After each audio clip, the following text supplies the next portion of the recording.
From the land of sky blue waters, welcome to the Sota Pod. Isha here alongside Seth Toupal, and I thank you all for joining us wherever and whenever you are listening. Guys, I hope you had a tremendous long weekend and start a good chunk of your week. Due to the long weekend and just scheduling the recording time of this podcast, we decided to push it later in the week. And as you guys saw already on the YouTube channel and on the Sota Pod audio feed, we released Fellowship of the Rink early. Next week, we will come back with our MNCAA season wrap-ups as Max Veach joined us to talk about the Duluth Bulldogs, as well as a bonus segment and maybe even a bonus episode because there was that much meat on the bone to be released next week as well.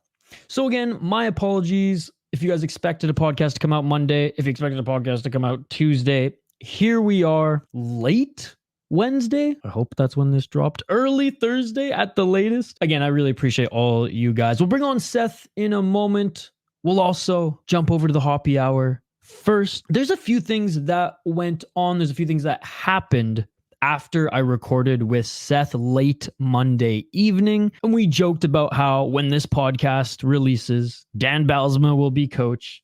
Knock on wood, the PWHL women's Minnesota hockey team will be champions, which they are.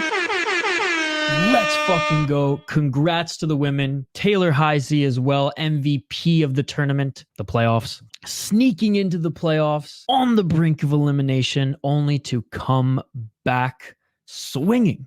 It was an awesome series for them, winning the first ever Walter Cup. It's awesome. The state of hockey, the state of Minnesota has a champion without a name, funny enough, but a champion nonetheless. And there's a few other topics that have come out this week that Seth and I are really going to dive into next week. And one of those quite literally, guys, is close to home for me. Quite literally took place, and unfortunately took place in my hometown, back home where I used to reside in Nanaimo, British Columbia. Now, I'm not going to even go into the story too much, but this hit my desk this morning, and it's fucked up, and it's sad. And though I can't blame Hockey Canada for this one, another young man accused, going to trial, starting today for sexual assault to a young woman a few months back. We're going to try to bring on a guest as well to talk about this a little bit more. Seth and I are going to present the entire story. I know some of the people involved personally, as I used to work for the VIJHL, the Vancouver Island Junior Hockey League, where the alleged abuser played junior hockey, junior B hockey, as the VIJHL is I don't want to say a direct feeder league to the BCHL, as there's a lot of overagers who also just stick with junior B. But, the high talented 16, 17-year-olds who come through junior B will at least get an opportunity to try out for the BCHL, or will be just picked up directly from the BCHL. And hell, I've even seen some take the jump to the dub in Major Junior as well. It's a good league. Check News, which is Lower Mainland, British Columbia, and a Vancouver Island news outlet, posted the following video. 19-year-old Kenneth Boychuk arrives at the Nanaimo courthouse accused of sexually assaulting a girl in her home. The teenage girl, whose identity is protected by a publication ban, had watched Boychuk play for the Nanaimo Buccaneers before coming across his profile on a dating app. They both swiped right and were soon chatting on social media. The girl testified that on January 31st, 2023, she told Boychuk she was home alone. He later surprised her when he showed up at her door. The girl says when she opened the door, Boychuk brushed by her and pulled her into her room and sexually assaulted her. She testified he slapped her and punched her to the point that she blacked out and was left with bruising. She says she did not consent to any of the sexual activity. When she saw Boychuk play at a hockey game a few days later, prompted by friends, she brought it to the team's attention. She came to us after a game. I had a conversation with her immediately, made it very clear to her, I'm sorry to hear this is, what happened in your eyes. but you do need to go see legal. Like that's the process, right? There's nothing that I can do right now. I would go speak to the RCMP. She then filed a complaint with Nanaimo RCMP. The Buccaneers owner at the time says he also launched an internal investigation during which Boychuk missed several games. My job was to determine whether that the player in question was a threat to our community. Was he a threat to the community that this could be an ongoing situation? Boychuk was put under a strict curfew and eventually traded to the Carey Park Islanders. Campbell says that team was made aware of the allegations. Sexual violence has come under the microscope since it was learned Hockey Canada paid out settlements to sex assault victims without thorough police investigations. This is an issue that is deep within the sinew of these hockey leagues themselves. And the leagues are faced with an issue that's harder to sort of grapple with. And that is, how do you put a name and a specific cause to this notion of culture, of a rape culture or a toxic masculine culture? That's the big problem. Will you be testifying in this trial? Boychuk was staying silent today, but has pleaded not guilty, and none of the allegations have been proven in court. The trial is expected to last up to 5 days. And I'm just going to say personally right now that former owner of the Nanaimo Buccaneers, general manager, in and out of working with the IIHF and the BCHL, now actually general manager of the Coquitlam Express. I've never been a fan of this guy. And I'm just going to say it. I'm just going to say it candidly. He probably doesn't even remember our interactions, but there's whispers throughout the hockey world. There's whispers throughout the league. I'm going to say this frankly, never heard much positivity coming from the people whom worked with him. Not who hired him, not who worked for him, but who worked with him. And I'm going to leave it at that, because obviously I was surprised with this whole situation. I was surprised to see him on Czech News. The thing I wasn't surprised on was his response. The thing I wasn't surprised on is him being a coward, deleting his tweets, which he spoke, I think, a little too candidly about this, if I'm going to be perfectly honest, and what his opinions were. Why isn't the team commenting? The league, BC Hockey. Again, next week, we're going to dive into this story, and we're going to finally rip the Band-Aid off and talk about what recently went on with the Chicago Blackhawks as well. I have a lot, unfortunately, I have a lot to say about both of these situations. I really do.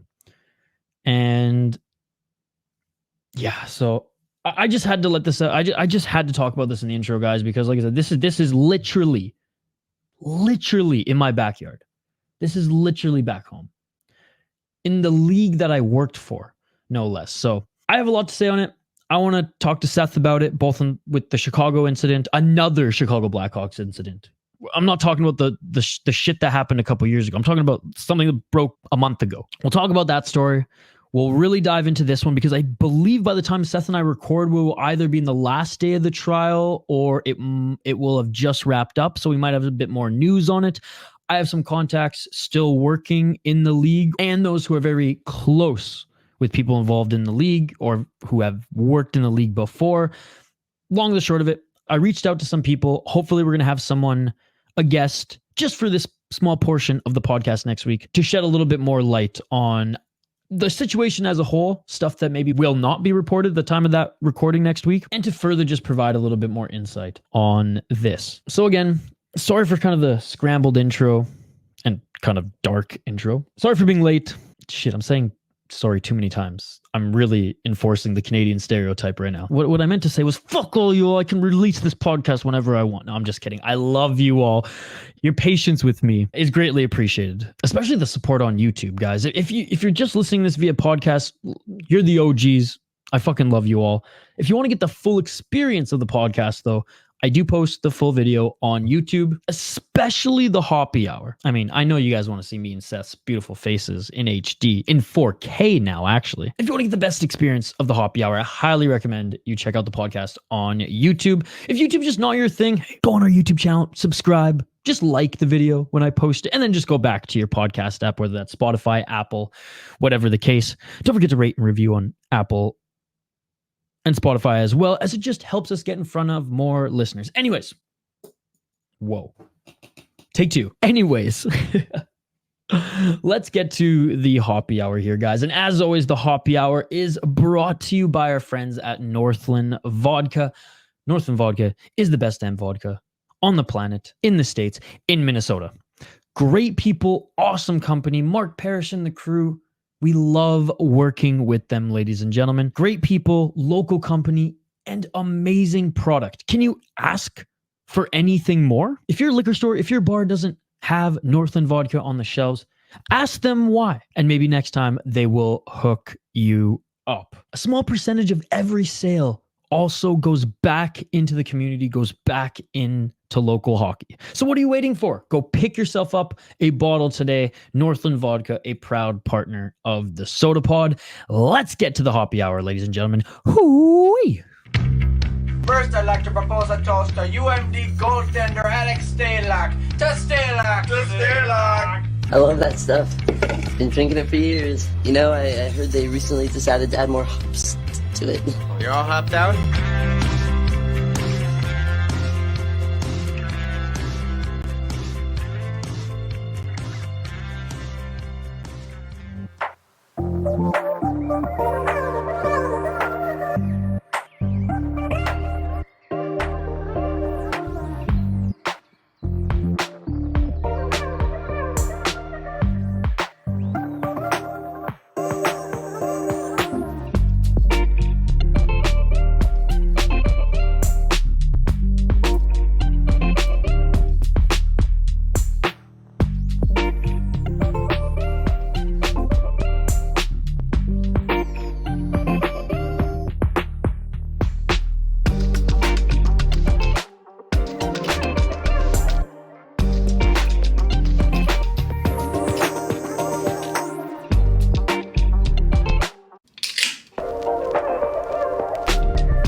What is up, everybody? Welcome back to another edition of the Sota Pod, and today, back with our friends from Lupulin, Big Lake, Minnesota brewery, just outside of the Twin Cities. One of my favorite breweries ever. Not only in the Twin Cities, not only in Minnesota, but out of every brewery I've gone to, it's hard to give the number one spot out, especially because we have a lot of great relationships with a lot of great breweries here. And to be honest, like, they're in that top tier alongside, the likes of, I'd say Back Channel, for example, as well. But I gotta give them their flowers. They never cease to amaze me. Doesn't matter what style you're into, Lupulin does it well. Do I like all their beers? No, because I'm not into every single style of beer. But will I be more open to trying a sour of theirs over a sour of any other craft brewery? Probably. Yes, absolutely. So anyways, we're gonna get into this one right now. This is one of, if not their flagship beer, the HOOEY, ladies and gentlemen. HOOEY. This is a New England Hazy IPA, and look at this, man. Look at this. Hazier than frickin' Minneapolis right now, with all these damn campers causing forest fires. It's hazy as shit outside. I freaking need a mask again, and we aren't even in the. All right, calm down. Okay, anyways, let's get right into this, ladies and gentlemen. This is a hazy New England IPA, like I said. Lupulin with their amazing logo. You might recognize them from the THC seltzers that we featured on the channel. This is a juicy, hazy IPA, and there's a reason why it's their flagship. It's so popular, it's easy drinking, but it gets the job done. Shoot, I'm even drinking it out of the appropriate glassware. Look at that. Bam! Peanut butter and jam! Look at me, the snob here. All right, so the HOOEY is an IPA hopped with a ridiculous amount of the juiciest hops available in order to bring you the most hop flavor possible. We intentionally leave yeast and hop oils in the beer by not filtering them out. Some say there's a lot of HOOEY. What the hell do they know anyways? Crazy, juicy, hazy, HOOEY. Coming in at 6.2%, 60 IBU. Marcus, who I know they're part of their team, he's their can artist, he's their graphic designer. He crushes it. He crushes it with everything that they do. And shout out to Lupulin, who actually allowed us to come in and cover their big beer week, which again, second beer vlog, I think on the City Life Project YouTube channel, is Big Beer Week. I vlogged the whole thing. That was at Lupulin. But again, big shout out to Marcus there for his amazing artwork, and big shout out to Lupulin, who actually rolled out the red carpet and allowed us at the Sota Pod to brew a beer with them. More on that on a separate hoppy hour, on a separate vlog, as I still have a lot of footage of us brewing the beer with the team there. But I digress. I just wanted to give Marcus a big shout out because Lupulin is one of the breweries with the best can art all around. And their logo is super cool as well, it being Lupulin. And their logo is just so cool as well. But anyways, I've been talking them up almost too much in this intro. There's a little bias here. They're really good, okay? They're really good. And I have had the HOOEY before, but it's been a long time because I'm not going to Lupulin to drink their flagship beers anymore. I'm going to Lupulin on Big Beer Week. I'm going there to brew beers with them. I'm going there to try their new stuff. So let's dive into their OG flagship here, ladies and gentlemen. New England Hazy IPA. HOOEY! Cheers, everybody.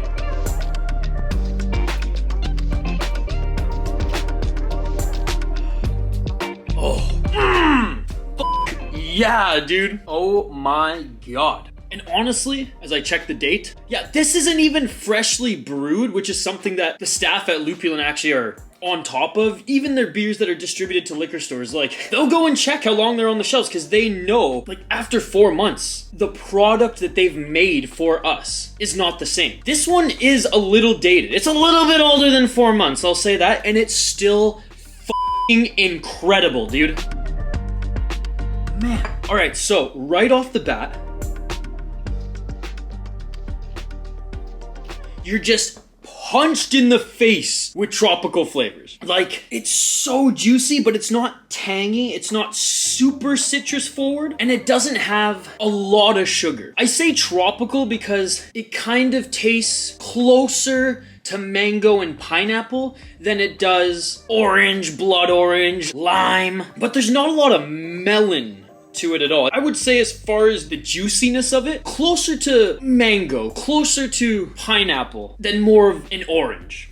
After you get punched in the face with all that juice, it's very crisp. I'm not gonna say that this is complex. There's two phases to this. It's juice, a nice like, that was nice, and then you get that little bitterness. I mean, it is an IPA. It's coming in over 6%. So you do taste that little bit of bite, little bit of bitterness, but it's not long lasting. Now, if you went into like the double IPAs, which they do a double IPA HOOEY, which maybe we'll have to compare sometime, and I'll pick one of those up, not next, but very, very soon. That one leaves that like lingering dryness, that lingering bite that double and triple IPAs do. They're quite intense, right? Where this is far from intense. I would say like crushability, 4 out of 5. Tasteability, 4.5 out of 5. And I mean, accessibility, 5 out of 5. Every liquor store in Minnesota has HOOEY. Like I said, it's their flagship beer. I really like this. I really like this. Now, again, it's a little dated. It was brewed more than 4 months ago. So maybe that's why I'm getting just like a little bit of a longer lasting, it's not quite dank, but it's teetering the line. In a fresh one right off the tap, or one of these beers that was like recently stocked, I'd imagine there'd be a little bit less of that, right? That's just not the beer going bad, but the beer settling. And as you can see here, you got your floaties in the bottom as well. Yeah, I don't know if you can see them much, but there's a few floaties in here. It's so refreshing. And I know IPAs aren't supposed to be refreshing, but this one is. And it's not overly complex, but it's very, very good. You get hit with a punch of fruit, you get that crisp, like, and then you get that little bite that every IPA fan looks for. I mean, you're telling me some of you drink triple IPAs and then complain about them being too bitter? Absolutely not. You like that kick to it. It's complementing that bitterness is what makes, in my opinion, double and triple hazy IPAs so incredible. Is this the best hazy IPA I've ever had? No. Is it up there with like the safest one that you can introduce to those who aren't a big fan of hazy IPAs? Absolutely. It might be one of the best for that reason alone. And at 6%, I mean, You're not drinking like 8 to 10% IPAs here. You can crush a couple of these and be okay. It's tremendous. It's tremendous. All right. Before I give my rating, let's see what you guys, the community on Untapped, thinks about this. I'm gonna snap a picture. I'm gonna give my official rating, and I'll also post it on Untapped. Follow me on Untapped. If you don't have the app, it's a beer rating social media app where you can see all of your peers, friends, and the community's ratings and reviews on every single craft beer. All right, say cheese. Let's see what you guys have to say. Look at that. I've actually rated this one before. I think I'm gonna up my rating. The last time I rated this is when I first visited Minnesota, shoot, over 2 years ago, before I moved here. And I literally came here to go on a beer tour. I drank more beer. I take that back. I drank more beer at last week's bachelor party. Until last week's bachelor party, I'd never drinking that many beers in like such a short period of time. We were hitting up like 4 breweries a day, ladies and gentlemen. It was nuts. We toured all around the Twin Cities and North Minnesota and Duluth area as well. And I think my rating then, which was still a good rating, and I'll get into it here in a sec, was a little bit compromised because I was just drinking so many hazy IPAs, and a lot of them were kind of at the same level. Still new to Untapped as well, and how the community really values the rating system. If you're gonna give something a 4, it better be excellent, or else the community will roast you. Nobody gets 5 out of 5. In case you guys follow me on Untapped, I just wanted to give that little caveat. But yeah, it looks like I've checked into this one before. So the beer community gives this a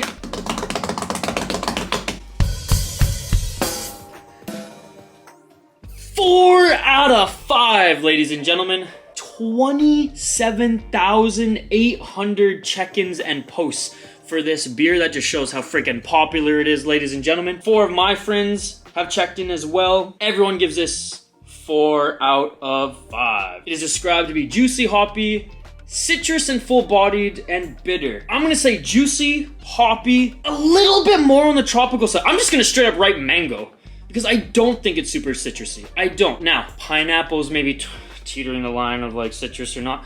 I consider everything more on like the orange side of things. Citrus, I really just don't taste it. I feel like it's more just like the bitterness from the hops produces more of that bite, and I'm not gonna say that it's the citrus that's in this, because I don't believe it's citrus forward at all. Full-bodied, sure, yep. And someone even has it bitter here. I wouldn't say it's bitter either. It's just like, duh, an IPA is a little bitter? Why would you even review that? Obviously, it's gonna be a little bit bitter. This ain't no f***ing triple or double IPA. I don't know. The ratings on this one seem just too generic. I'm actually gonna, I'm gonna be a little bit more, not even critical, a little bit more detailed here. But what I do agree is the ridiculous amount of juice. So the community rates it 4 out of 5.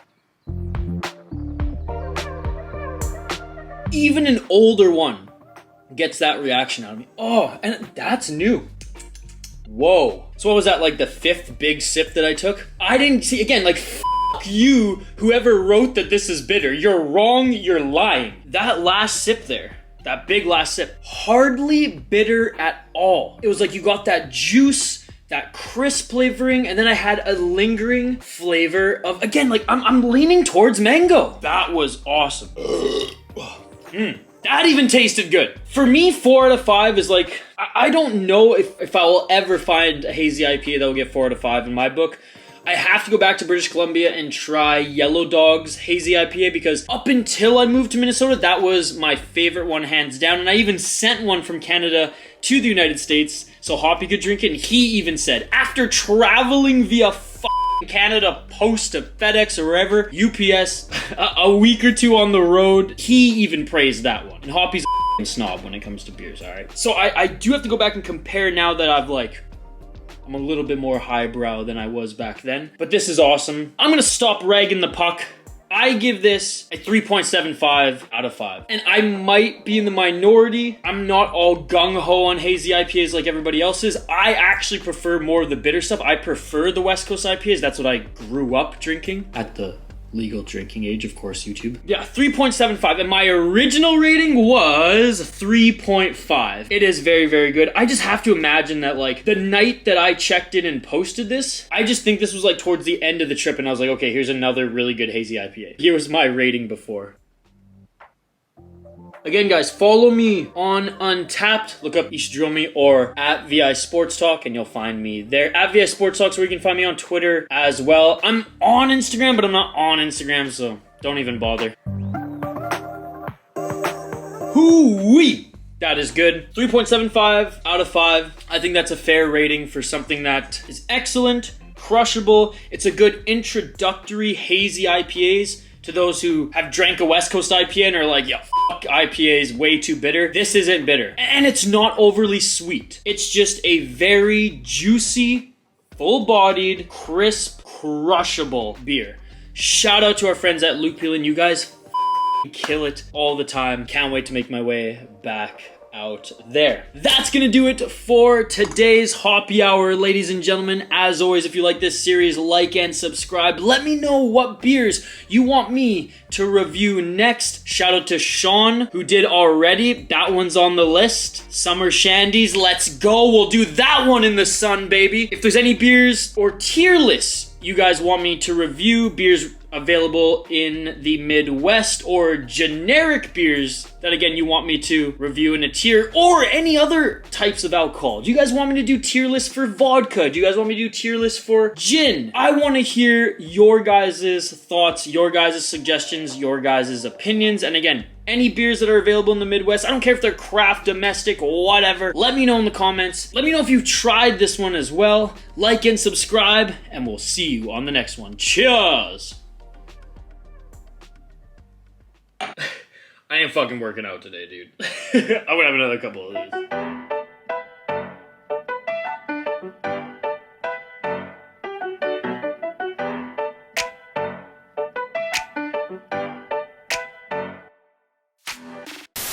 Gotta love our friends at Lupulin, man. They do such incredible work. It's truly amazing. It's truly amazing. But let's not rag the puck anymore. Let's talk some puck with Seth Toupal. Before then, I just want to give a quick shout out to our friends at 7th Avenue Pizza, ladies and gentlemen. Right now, you can get 7th Avenue pizzas for $7.99 at Jerry Foods. They had some sales going on at New Hope Hy-Vee recently. Lunds and Byerly's, shoot, they're everywhere these days. They were in a freaking small little freezer at my little local gas station. I was so happy. I asked them, like, this is the pizza you sell here? They said, it's the best frozen pizza. And folks, it is. It is the best frozen pizza. Hell, I will say it's the best pizza on the planet. I'm never eating any other pizza again. I do not have to, because 7th Ave is the best. It's local. The company's amazing. The people are amazing. And if you want to know where you can pick up a 7th Avenue pizza today, say you're at a Cub, say you're at a grocery store and you just cannot find it, hit up Matt or the crew at 7th Ave Pizza on any social media. They're super responsive and they will lead you in the right direction. Hell, they'll probably make a call to that grocery store and try to get some on the shelf for you that day. Great people, great company, and amazing product. I cannot praise 7th Avenue Pizza anymore than I do on this podcast, week in and week out. They're the best. We love them. 7th Avenue Pizza, a proud partner of the Sota Pod. All right, let's bring in Seth to talk some puck.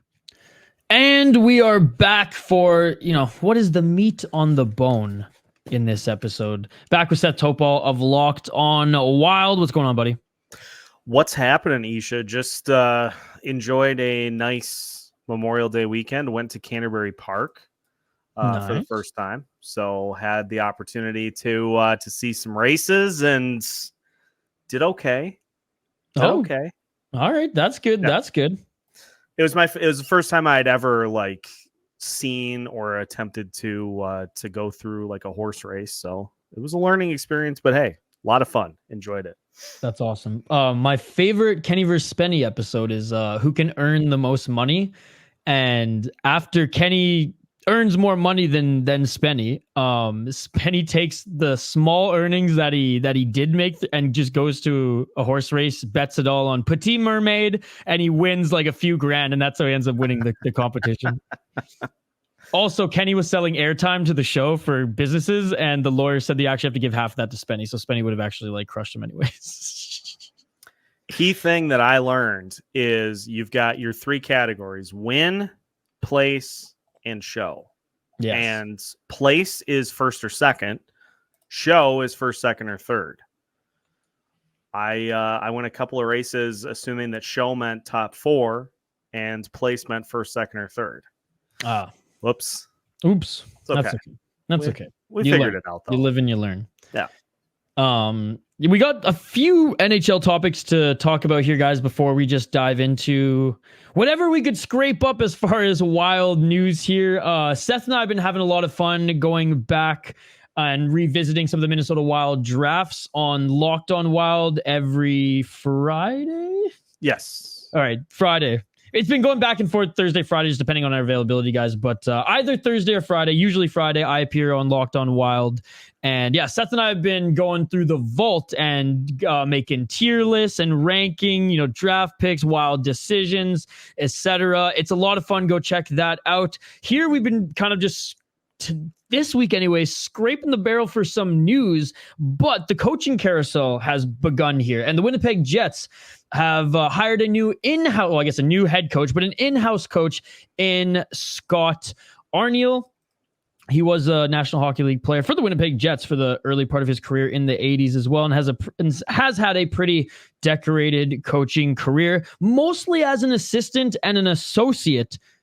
Going to be the head coach now after 24 years coaching in the National Hockey League. He was a head coach for a very, very small stint for the Columbus Blue Jackets, as you can see here, between 2010 and halfway through 2012. But other than that, he hasn't really been the head dog, but it's cool to see that after 24 years, despite that little bit of an opportunity there with the Columbus Blue Jackets, he gets to coach the Winnipeg Jets. And he was with the Washington Capitals for a few years between 2018 and 2022, right after they won their cup, unfortunately. But yeah, I like this. I mean, from what I've read, they've been super happy with him these last 2 seasons. So the players like him. And yeah, he'll be the head coach. Unfortunately, assistant coach has been let go, though, Brad Lauer. Now, Brad Lauer, still a pretty new coach in the National Hockey League, just being involved in the National Hockey League. 57 years old. He was a pretty long-time coach for the Kootenay Ites of the WHL. He served as assistant there before moving up to the WHL. And then actually was an Ottawa Senators coach for a little while, a pretty decent stint in the National Hockey League, almost a decade before going back to the WHL, rebuilding that Edmonton Oil Kings program and building that team basically. And they won a championship. That championship earned him a job as an assistant coach for the Winnipeg Jets, and he had 2 decent years with them. Now being let go, I don't think was necessarily because of poor work. I just think because it's a new coaching regime now. Even though it's an in-house guy, they're going to add some new faces to just try to switch things up a little bit here. And I am very confident that he finds another spot based on how good he's been the last 2 years in Winnipeg. Yeah, 100%. And the big takeaway from this decision by the Jets is that they valued the continuity of the last 2 years when picking their new head coach, because Dean Evison is a name that continues to circulate amongst coaching circles, a guy that has recent experience as an NHL head coach. But I think this may not have been the exact plan all along, but I think the higher ups in Winnipeg just really have felt that what was built, what Rick Bowness has built over the last couple of seasons there, was put in a position to be able to continue despite him not being there. Like the old adage of leaving a place better than it was when you found it. I think he really put in a lot of key facets of this team with his coaching staff that are going to allow this to, if the Jets are hoping, run pretty smoothly in this transition. Because obviously Rick Bowness has been around forever. And this wasn't his first rodeo. So he knew what he was doing when he put all this together. And, he was up there in age. So this was always kind of, I think, a short-term arrangement that he was going to come in and try to get them set up for the next guy to take over. Yeah. And I trust Kevin Cheveldayoff. He's been an awesome general manager and man, like even when there were some tough years when the Winnipeg Jets, moved from Atlanta to Winnipeg and they had to kind of just rebuild. They had a good start with like how badly the Winnipeg fans wanted them back, and they sold out the arena for the first few years, but the first few years were not good. Their coach didn't really click there, and for what he's built and has been able to maintain it with, a revolving door of big names, he's been able to build a core that's lasted there and been able to replace some of these names who, when they first caught steam, almost a decade ago now, they've been able to replace them with some young talent. And yeah, like I said, I trust Kevin Cheveldayoff. So if this is the right move, an in-house lateral hiring for the main coach, but having to trim some of the fat to bring in some new faces, I'm intrigued and I'm excited to see what's next for the Jets. Yeah, and I don't have anything to go off of as to if this is legitimate or not, but you see this sometimes where you may have a couple of kind of up and coming assistants and one wins a job and maybe the other is a candidate for it as well and doesn't get it. And then the organization says, you're going to be a head coach here soon. We're going to give you an opportunity to go do that elsewhere because we believe that we've got our guy. Yeah. Or if like the same sort of thing and they're like, hey, look, it's you're not the guy yet, but if you want to get some time in the AHL again, and maybe that coach is like, look, I've served my time there. I've gone back to the WHL. I want to be in the NHL, right? And test free agency, for lack of a better term. Speaking of coaches, by the way, I think it was on last week's show, we noted that there were some rumors that Dean Evison might land in Seattle and how that might be a good fit. Well, Seattle just tweeted literally like an hour ago or a couple hours ago at the time of this recording here on Monday. The Seattle Kraken will make a special announcement Tuesday at approximately 10:30 a.m. Pacific time. Media wishing to attend can find more information in their inboxes and contact the Kraken PR department. Look, we know what this announcement is. Dan Bylsma is going to be the head coach of the Seattle Kraken. He was coaching their AHL team. He's won a Stanley Cup with the Pittsburgh Penguins. He's won Coach of the Year in the National Hockey League, but man, the life of a coach in the National Hockey League can be brutal as well. He's gone up and down. Long-time coach of Pittsburgh Penguins. Didn't work out in Buffalo. Didn't work out in his assistant in Detroit. And actually went back down to the minors and became the head coach of the Coachella Valley Firebirds, which I totally forgot that they were even an AHL team. And now getting the nod there with the big club, the Seattle Kraken. Again, it's not officially announced at the time of this recording, but when you guys listen to this, he will be head coach of the Seattle Kraken. I'm surprised by this one, Isha, because Michael Russo had discussed that Ron Francis and Dean Evison have a history, and it just, I don't know, like we talked about it previously, that it just felt like that was kind of it just felt like the kind of hockey that Seattle wanted to play was the exact kind that Dean Evison brings to the table. But I think what this goes to show you is that coaches are more and more trying to get with the times, is bring in guys that maybe have had success at the AHL level and are going to be in position to coach those guys in a couple years. Like, coaches and teams are trying to play a more modern style to keep up with all this offense, all these young players that are just insanely capable of scoring and putting up big numbers. That's the way the league is trending. It just seems like more and more teams are trying to kind of get on the bus before they get left behind. No, I wholeheartedly agree. This one's interesting. I didn't think Dan Bylsma was going to be back in the National Hockey League as a head coach anytime soon. So he's made it work before. Mind you, he had a crop of young superstar players. There's a pretty young cast coming up, for the Kraken. As I just showed on screen their the farm team, and the farm team is amazing. Like, you look at the likes of talent that's on that team, Colin, Shane Wright, to name a few. So maybe when those guys, maybe now there's familiarity with the farm team, they want him to mold that young core Not exactly like what he did in Pittsburgh, because let's be honest, Fleury, Malkin, Jordan Staal, Sidney Crosby. I mean, you're dealt a pretty fucking good hand there. Yeah, he went to the poker table for that one with a straight flush. Yeah, exactly. But no, I'm excited. I'm excited to hear Hoppy's thoughts on it too, on the Judd's Buds episode coming this week, which, by the way, we live stream that on our YouTube channel every single Wednesday, 6:30 p.m. Central Time.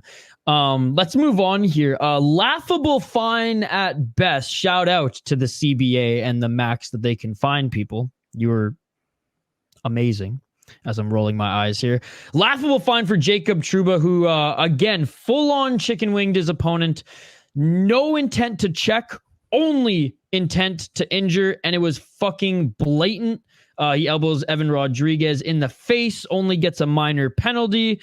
And again, the max fine under the CBA is $5,000. Now, let me remind you all, earlier this season, when Coach John Tortorella was lipping off a official, he was fined 50 G's. 50 G's, baby! He was fined $50,000 for lipping off an official.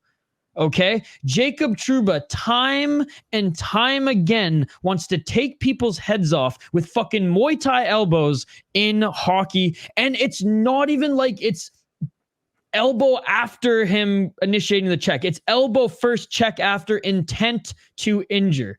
This is becoming a problem. I don't care what the CBA says. I don't care if you only can fine him $5,000. Suspend that motherfucker, dude. This is getting ridiculous. Here's what I propose. The NHLPA will never go for this, but here's what I would do, because it's obvious that the current system does not work. What I would do is a first-time offense would be 25% of a game check. Oh, I like that. And here's why that's effective. Because that hits every player differently.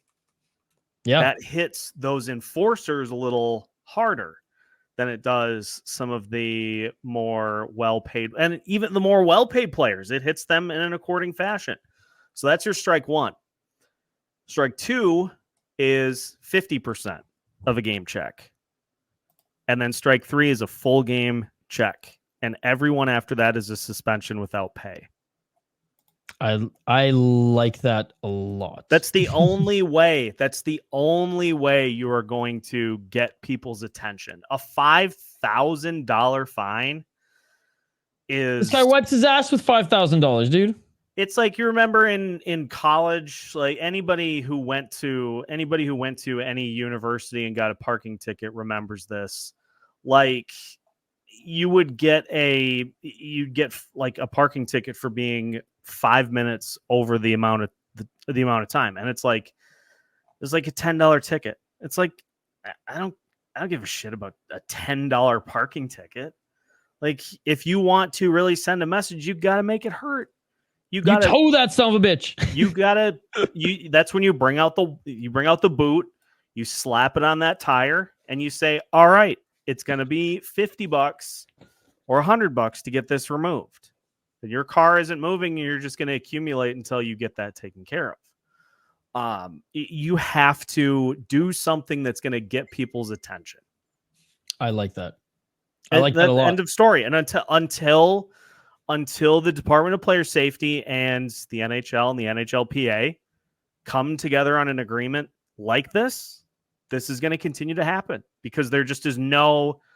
It is in a non-serious way to try to hold people accountable. $5,000? Yeah, that's like putting a quarter in the bucket when the Salvation Army bell ringers are out and you're going into the grocery store. Oh, dude, I like it, because in fighting, again, I cover a lot of combat sports, like just even missing weight. If you miss weight, you have to give up 30% of your purse. And your opponent gets to decide if they still want to fight you. So you leave it in the hand of your opponent if you're even going to get a paycheck, right? And that's just like missing weight. Now, other fouls, obviously, you could get a disqualification and you're only getting your show money, not your win money, right? So it's like you get slapped on the wrist hard. And this is just North America. In Japan, for example, and Singapore, if you have a foul in a fight, they give you a yellow card, boom, 20% of your purse gone. Another yellow card, boom, another 20% of your purse gone. A red card, you get kicked from the fight, you've already got docked 40% of your purse, and you don't get your win money. So it's like you learn from those mistakes, right? You learn from those fouls, and I feel like because of your wallet getting penalized, and the National Hockey League is going to have to start doing that, man.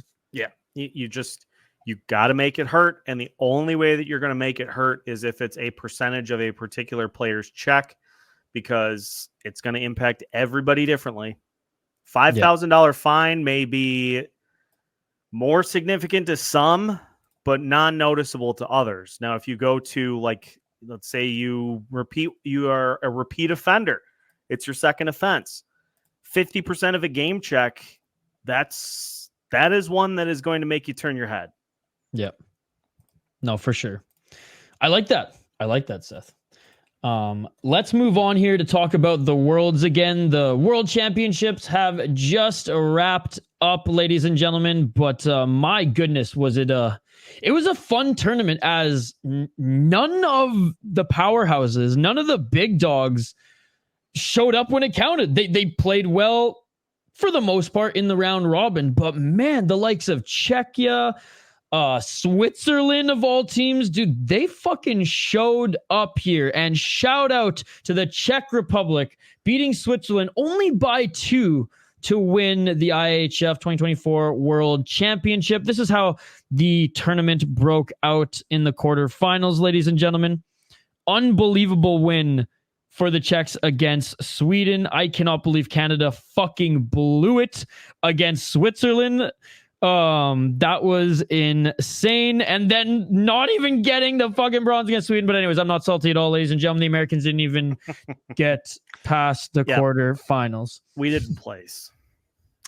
But you did lose to the winners. So there's that. I suppose only by one, right? That's what every fucking Canucks fan who's now cheering for Edmonton is telling me. Fuck all you. I hate you all. Jeez. I'm just kidding. No, I'm not. The Czechs, dude, my God. And this is what I love about international hockey. We saw Finland win, it was either last year or the year before, and we saw that, like, Helsinki was lit, and not lit Vancouver Canucks style, losing to Boston Bruins. They were partying like crazy. The streets were filled. 6 a.m. the next day. No one was going in to work. Businesses were just not opening. The bars were staying open. It was like, Ovechkin Stanley Cup, World Tour in 2017, 2018. I believe it was 2017, 18, not 16, 17. Regardless, in 2017. Dude, the Czechs, both the team, the players, and those in that amazing country are losing their minds right now. I have a ton of clips that I bookmarked from Twitter that I just want to share with all of you guys. And Jaromir Jagr obviously being involved. I think he was coaching, if I'm not mistaken. No, he was doing broadcasting for the whole tournament. And, once the Czechs won, he ran down to the ice as well. Fans taking pictures with him. I mean, I have a bunch of clips here that we're just going to react to and enjoy together, ladies and gentlemen. And the stars were evident. I mean, UFC fighter Yuri Prohashka, he was in attendance as well in the Jumbotron. Got a little clip of him. But here are the boys directly after winning. And the caption was, Pastrnak, he's never coming back to Boston.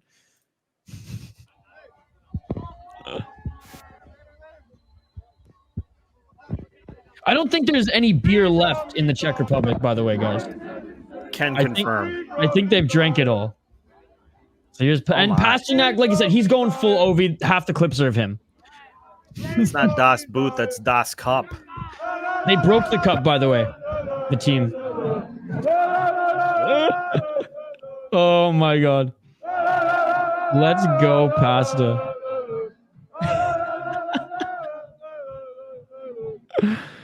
What a vibe. Unreal. All right, what else do we got Don't give here? any to that kid that was just standing there. This is a top level UFC fighter, Yuri Prohaska.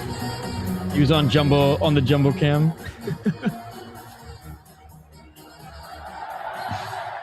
Dude, Then he got recognized, and everybody's like, "Oh, let's go!" He's wildly. So he lives like in a hut in the forest. He punches trees like friggin' what was it? Scott Parker, former Avs enforcer who used to wrap chains around his knuckles and punch trees in the off season. Yuri Prohaska punches trees to. Okay, wait a damn minute. You didn't know that about Scott Parker? No. Oh yeah, that's he said if I can punch through a tree, not directly through, but like break bark off a tree with chains on my knuckles, I can easily break a face or a helmet with one shot. What is this, Kill Bill? Dude, Scott Parker's an absolute legend. Awesome Avs enforcer. Unbelievable. Yeah. Dude, he was a beast. He was a beast. This is reason number 5,826 that I am not like athletes. I am not built like. Well, I mean, fighters are a whole different athletes. breed. Fighters are a whole different breed, and apparently the Czechs too, man. And I love them. Unbelievable. Now that is just immaculate. Unreal. Where's some That bus has a Oh sunroof. yes, I think Hoppy shared this and just said parenting goals. By the way, his hips look fine to me. Just saying. This is downtown Prague, by the way. And yeah, fans seeing Yager on the street, showing him some love. And I love that he just knows he's a superstar. He doesn't give a fuck. He's like, yeah, I'll take selfies with all of you guys. I'm a man of the people. He's the people's champion. It's funny because I was talking about that fighter, Yuri Prohaska, and he even says like hockey is anything hockey is way more famous than even fighting right now in Czech. Despite Czech having one of the biggest up and coming fight leagues in Octagon with a K, Yuri Prohaska says that like Jaromir Jagr is the athlete, is the superstar in the Czech Republic. But no, Yuri Prohaska, man, he's a fun guy. Like I said, he lives in like a hut. He lives by the Bushido code and like the Book of the Samurai. His hair is all wacky because he thinks like it gives him like crazy energy. He'll go and like he'll go and like swim in lakes and in waterfall pools like during thunder and lightning storms and like scream like a fucking madman to like harness his chi. Like he's wild, and his fighting style is crazy too, right? He does shit that like no one else does. So he's just an interesting cat all around. What else do we have? Yeah, this is such a sick fucking picture of Yager, going and congratulating the new blood to represent the Czech Republic. What else do we got here? Oh yeah, so this is the cup. It's broken. Oh, yeah, there's a piece missing on the front. Oh, yikes. Oh, you can tell this guy's just fucking hammered, dude.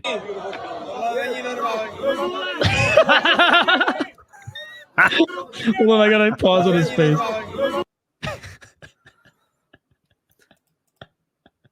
That's the third morning of the bender. Oh yeah, you're at like slept. a music festival and somebody asks you how you're doing, you're like, I'm alive. But He just hasn't slept yet. Beyond that, I can't tell you.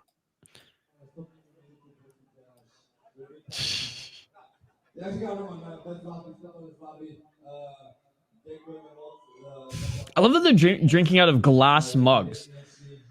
Classy as fuck, dude. Oh, here we go. Gets the crowd going. Sucks that it was raining, but like the turnout was still amazing, which is cool. Rain or shine, they don't care.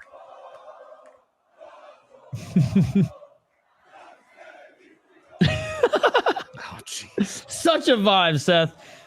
Minnesota, we're never going to see a championship, so we might as well like live vicariously through the Czechs today. How dare you? Yeah, you're probably right. Actually, you know what? They'll get the women's Minnesota hockey team. They will get it back. That was bullshit what happened against Boston. Yes, the goal shouldn't have been called back. Oh man. Say what you want, guys. I mean, it probably was goalie interference. But what I hate is that it took so long for them to call it back. It was kind of like a few years ago when at the Women's World Championship, Seth, where Finland beat the Americans in overtime. And we're talking like they beat them. There was no argument, even from the Americans. Confetti dropped on the ice. They rolled out the red carpet for the ceremony. Sticks are in the air. Helmets are in the air. The bench cleared. Like we see right now here how important it is for nations outside of Canada and the United States to win at this particular tournament, even on the women's side. 20 minutes later, the IIHF calls goal overturned, no goal. They're like, they had wait a minute. Another 20 minutes of picking up all the confetti, which they couldn't even pick all of it up, right? Of course not. It's ice. And defeated, or imagine your adrenaline dump like no other, right? The Americans won, like a couple minutes later and scored, and that fucking I was not happy. I was doing a live radio show at that time, and I was not happy.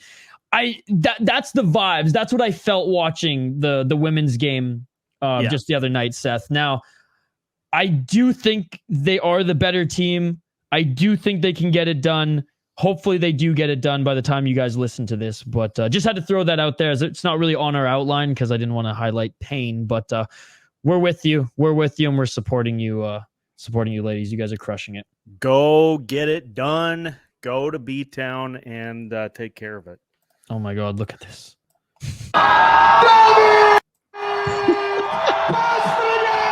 Okay, so he's drinking it out of the crest. Okay, I got a question for you. What is more impressive? What is more badass? Drinking, well, I guess because it's Bud Light now, it's not as badass, but drinking a Bud Light through the shirt a la TJ Oshie style, or drinking a beer from the crest? Pasternak. Oh, so he pouched it right there.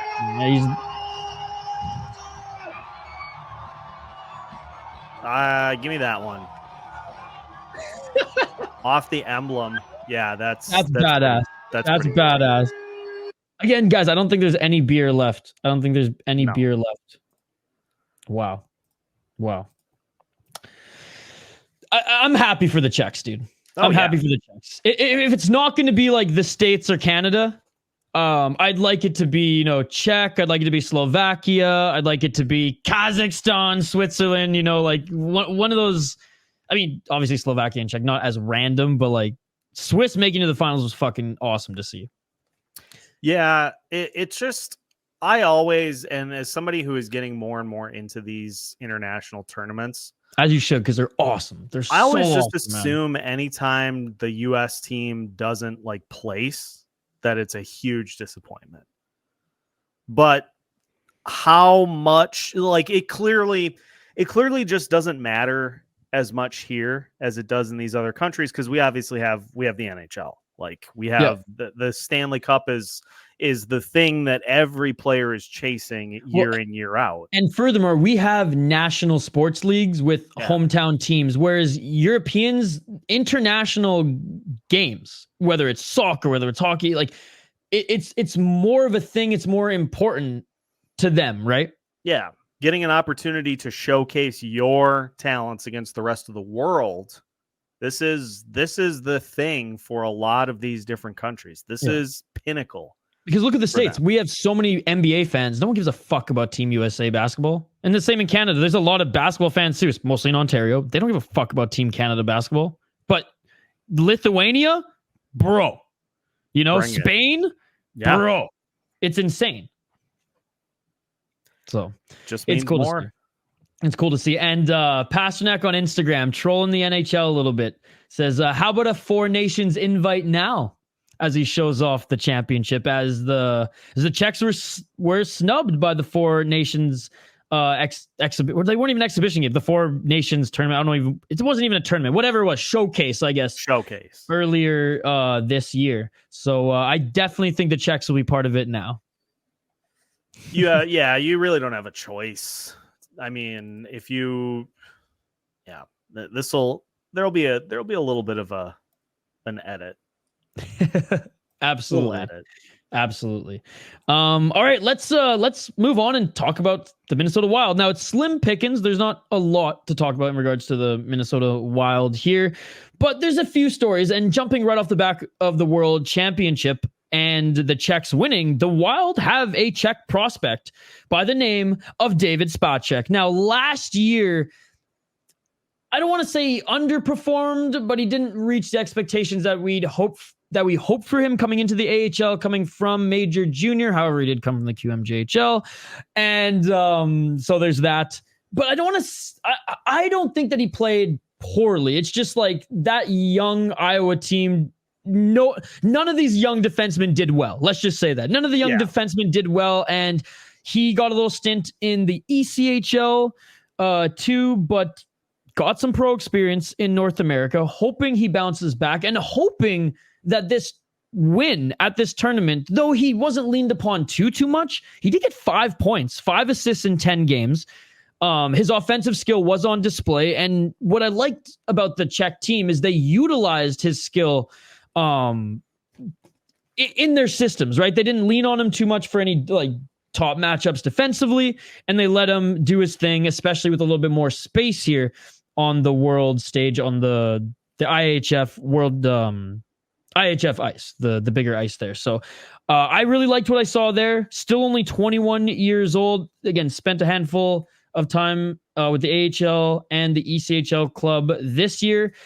Seth, just can you speak a little bit about this kid's development from what you heard and saw this year in North America, and then also just how excited are you that he did well in this tournament, walking away with the gold? Well, here's the overall theory, the overall theme that I have with everybody participating in the World Championships. I feel like it gives them all an opportunity to really get their off season started on a high note. Yeah. Like all the guys that performed really well at this tournament, like I point specifically to a guy like Matt Boldy, who had a fantastic tournament.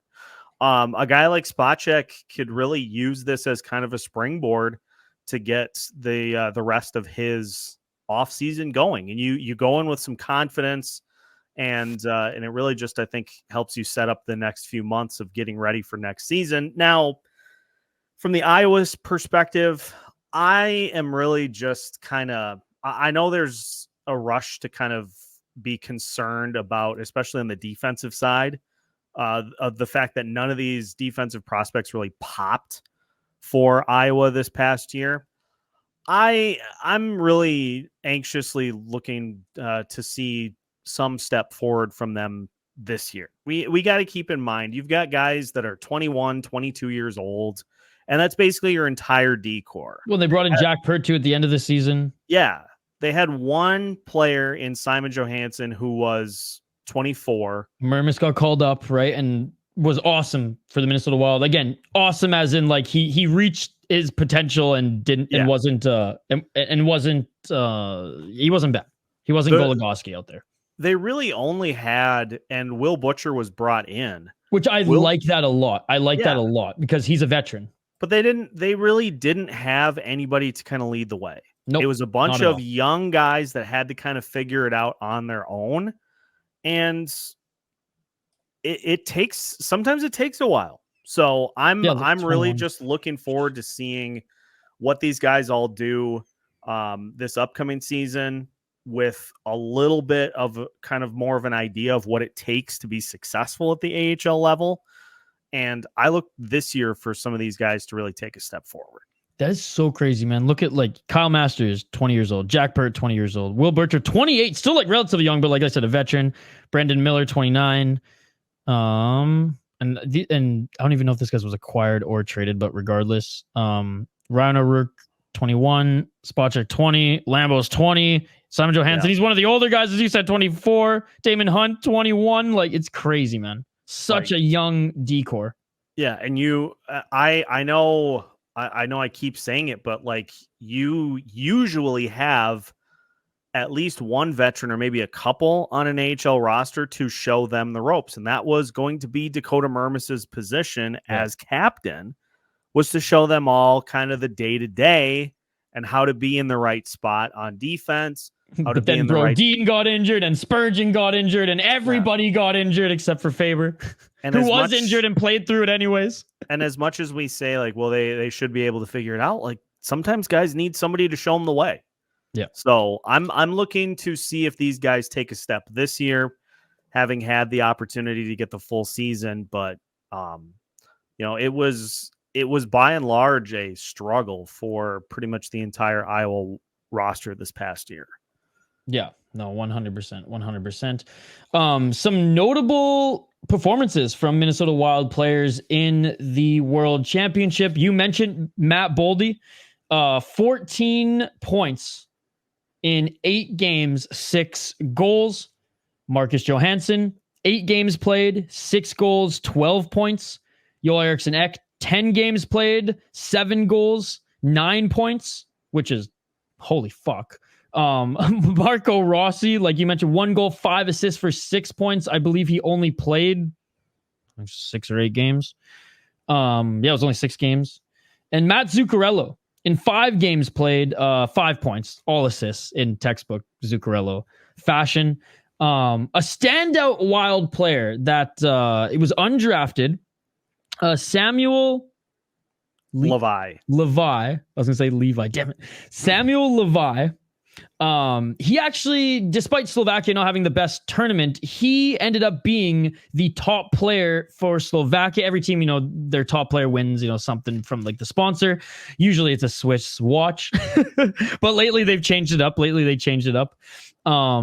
But he was a top player for Slovakia and actually had a great tournament. 5 games, he had a 92 save percentage and was 2.4 goals against average. He's been okay in his league play, but someone who the Wild are keeping an eye on. And again, this is just good for his development. He's only 22, so he's one of those that like could play in Europe another 2 years. The Wild bring him over for Iowa, and then he just like pops and could be a backup, or maybe one of those diamonds in the rough. You never really know with goaltenders, especially those in Europe. But it was cool to see that at 22, he was the best player for that Slovakian team that didn't have an easy run in their round robin play.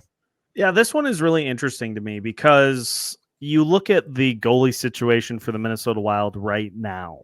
As of right now, you got Gustafsson and Fleury on the NHL roster. You've got Jesper Wallstedt in Iowa right now, but I think there is a lot of consensus, assumption from people that Philip Gustafsson will be traded and then Jesper will be brought up to the NHL level to be kind of the 1A to Fleury's 1B. And then at that point, what do you do with the Iowa goalie situation? Well, I think this is where Levi comes in, that, if it gets to the point where Jesper gets called up full time, then I think you maybe see Levi sign an ELC with the Wild and come over here to Iowa to be the goalie at the AHL level and kind of be like a reserve guy for this Wild team in the event that things go screwy with the goalie situation. Yeah. As much as we want to assume like, okay, plan A is going to be this and this at the NHL level and this at the AHL level, how often do we see plans stay the way that they were originally designed? Something is going to go awry, and that's the point where you just need guys that you can rely upon to fill various spots. No, for sure. For sure. And I said his season play, like his stats weren't that great.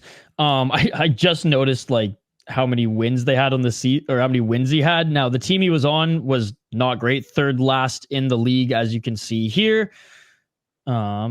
He played 28 games, only won 8 of them. So, okay, maybe not as clutch as you want him to be, but still at a 90 save percentage on a team that was not good. And you can see, like, they didn't even have anybody at point per game. Their best player was a defenseman who got 40 points. They weren't scoring goals, man. They weren't scoring goals. Yeah, it's gonna be really interesting to see how this whole thing plays out. Just to kind of go back to some of the standout performers, how about Philip Gustafsson? Like, he was just, it's another opportunity for Gus to really get his off season started after a real up and down year in the net. Like, going out there and performing, being one of the better goalies in the entire tournament. is a real good way for him to get the offseason going. Bill Guerin was watching all those performances like stock rising. Yeah. Confidence coming back. Well, No. and this is I think how the Wild are going. Like, this is how I think they hope this scenario plays out, is that Gustafsson gets it figured out between the ears and is on the team, and that's, you then have the luxury of having Jesper to fill in for injuries. Absolutely. But if Gus doesn't get it figured out and he is, good start here, bad start here, that's then where you're going to see the trade happen. Yeah. No, wholeheartedly agree, but I'm very happy that we saw a good tournament from him. Very happy that we saw a good tournament from him. Last just standout, and has nothing to do with the Minnesota Wild, but it was just really cool from a hockey nerd perspective. Now, for those who don't know, there's one team in the KHL, because the KHL is just fucking huge, man. There's like too many teams in the KHL, but Russia's massive, and they had a team in China. They have a team in it was the SHL that had a Finnish team. But anyways, much like that, the KHL also has a KHL team in Baris Astana. You guys might recognize the logo here. And this particular player, man, Roman Starchenko, he's 38 years old, and he's played his entire hockey career for this club in the KHL, for his home country's team in Kazakhstan. He got to play in this World Championship and honestly did surprisingly, Seth, and I'm not saying that because he's a bad player. He plays in one of the top leagues, arguably the second best league in the world. But he did really good in this tournament for Kazakhstan. 3 goals, 2 assists in 7 games at 38 years old. I mean, all in Kazakhstan. Kazakhstan World Championship, whatever international play they have, he's played in the Division 2 for the KHL. Their top team, not quite point per game, but decent guy, puts up, 10 to 15 goals, 25 to, 35 points. Only actually, I guess, played in only one other KHL team. But in regards to his international play this year, as you can see here, the 5 points is just awesome. He only got 4 goals in his league play this year, 19 points, but a cool standout, a cool story. And I was looking at some of his highlights, man, like he used to have speed and hands. Now his vision on the ice is incredible, and he just knows where everybody is. And I imagine he's been playing under like a similar system for so many years, and you can just tell like he's a veteran of the game. But anyways, just cool story, and I'm glad he did well in the tournament. Yeah, 100%. Those are the kinds of stories that kind of create the legend around these tournaments, is these long-standing players for particular countries that just continue to pop off in tournament play. Absolutely. And I mean, like, there's a few, I can't even name them off the top of my head, like Wolski. He was good as well. Like, he had a cup of coffee in the National Hockey League, but just like he was so good internationally and was so good overseas. I think he even played in like the UK League at one point as he was like bouncing around, but got his like career back together playing internationally. And there's a few German players too that are like that as well, who just like, pop off internationally. Austria as well, Switzerland. So yeah, it's always cool to find these deep cuts for sure.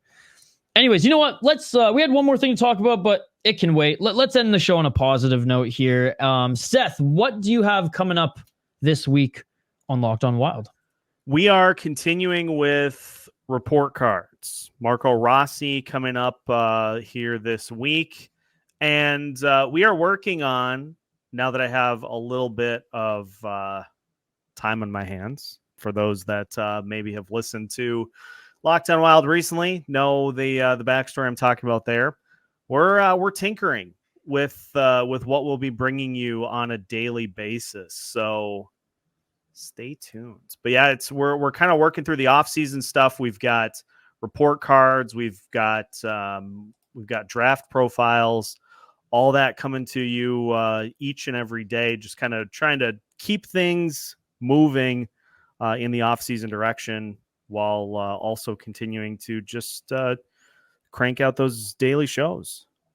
Love it. Love it. Can't wait for my appearance on Locked on Wild later this week. Let's tease the listeners. What are we cooking up this week? What are we cooking up this week? So got some good response on the drafts revisited. Maybe we should take a look at a few years in which the Wild did well and see if there was a way that they could have done even better, or if they did truly get what was best available at the time. I love it. I love it. I'm already like, if I didn't have to jump and do another show right after this on my other channel, I would literally be doing prep right now. But this was awesome, Seth. As always, guys, go check out my appearances on Locked on Wild every Friday. Sometimes I appear on Thursdays, but we'll keep you abreast on when that happens. Don't forget to like and subscribe on all the or like all the videos that you watch on his YouTube channel. Subscribe to the channel, and if you're not a big YouTube guy or gal, anywhere you get your podcasts, Locked on Wild is on, just like the Sota Pod here. But anyway, Seth, thank you so much, and we will see you next week. I appreciate Seth, as always. I appreciate every single one of you listening, watching, as always. You all are amazing. We appreciate you all. Hope you guys enjoyed these run of guests that we've had on Fellowship of the Rink recently as well. Joe Smith and Hoppy doing an absolute banger of a job on that podcast. Ray Ferraro, Mike Rupp. I mean, those last two were they were awesome. And I've been listening to Ray Ferraro my whole life, as him and Cammy actually live in Vancouver, British Columbia, and he's on radio hits, podcast hits in Vancouver every single day. So growing up there, listening to, TSN 1040, previously the Team 1040, rest in peace 1040. I literally listened to Ray Ferraro every single day, and he was one of our guys. And so it was really cool being able to listen to that podcast and edit that podcast. I was smiling ear to ear the whole time. So big shout out to Ray Ferraro and all the recent guests who've made an appearance on that show. And oh my God, ladies and gentlemen, they've already banked a lot of the episodes. They've already banked and scheduled some new interviews, some new guests, and you guys are going to love it. So if you haven't already, check it out. Fellowship of the Rink. We actually post all the full episodes on YouTube, the guest interviews on YouTube, and every Wednesday we post it on our feed. And you can also find it on their own feed, Fellowship of the Rink. Reminder, if you missed the live stream of Judd's Buds on Wednesday, every Wednesday, 6:30 p.m. Central, it's on the YouTube channel now. Go back, check it out. It will be on this podcast feed, probably while you're listening to this as well. All right. Timberwolves got a win. PWHL women won the Walter Cup. We're all smiles, ladies and gentlemen. We are all smiles. Before we let you go, I just want to remind you all about one of the greatest companies, local companies, to emerge recently. That is right, Better Edge. BetterEdge.com is a legal betting company in the state of Minnesota. That's right, legal sports betting in Minnesota. You're thinking to yourself, I can't believe it. Well, believe it. And not only Minnesota, but 44 other states as well. And not only that, we have a gift for you.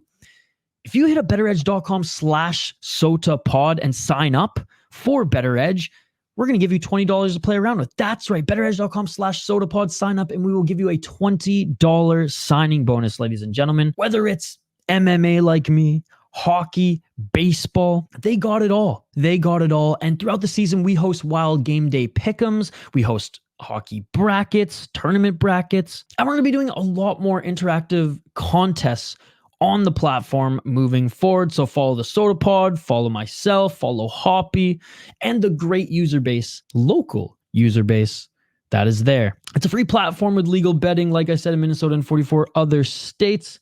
And if you're already using the app and you want to get more out of it, you can become a premium player. Just check out Better Edge Premium. Premium players have access to free entry to premium pick'em contests, order grades, advanced order filterings, API access, and more. Go to betteredge.com/premium for more information. But if you're just hearing about this, or if you've heard about this for the last few weeks and you're like, you know what? I'm going to try it. Tennis is coming up. We got some NBA playoffs that we still want to gamble on. betteredge.com/Sota Pod. Claim your $20. And if you don't like the app, whatever. Hopefully you, great people, great company, local company, and we absolutely love working with them. Better Edge. a proud partner of the Sota Pod. Well, that's it, ladies and gentlemen. That is the show. Don't forget to subscribe to our channel on YouTube at the Sota Pod. Follow us on all social media at the Sota Pod, except for X/Twitter. That is at Sota Pod. Screw you, whoever is still slanging shirts on our old account. Yeah, we got hacked. And like I said, don't forget to subscribe to us on YouTube, comment on the videos, like, and if you're just listening to the audio side, please leave a rating and a review on either the episode if you can, or the podcast as a whole, as it just helps us get in front of more listeners. Again, you guys are awesome. Really appreciate every single one of you who continue to support not only this show, as we're 300 some episodes in, shoot, pushing 400 episodes in. I've been doing this show for 5 years, ladies and gentlemen. And there's some of you who've been here since day one. And I really appreciate a lot of you who've maybe branched off the Sota Pod to check out some of our other shows and have fallen in love with Judd's Buds, Fellowship of the Rink, MNCAA. Whether you're here from that, whether you're here primarily for that, but just stopping by to listen to this episode, however you support this brand, we appreciate you. Seriously, we appreciate you. With that being said, signing off, I'm Isha alongside Seth Toupal. This has been the Sota Pod, presented by our friends at Better Edge, 7th Avenue Pizza, Northland Vodka, and Waggle Golf. Don't fear, just drink some beer and stay wild.